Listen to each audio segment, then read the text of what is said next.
All right, so as you can see here, this is our cabbage moth, right? It's fluffing along. It's probably trying to get down somewhere where it can lay a single egg. There it goes. So the moth just laid this single egg. Here's the egg right here. And that egg, when it hatches, will become the cabbage worm. Look at that. Pretty neat.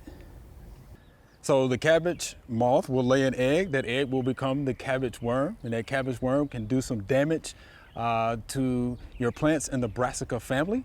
They will eat holes in those leaves. What you can do is a couple of different things here. BT is a product that you can use, Bacillus thuringiensis. Read and follow the label on that.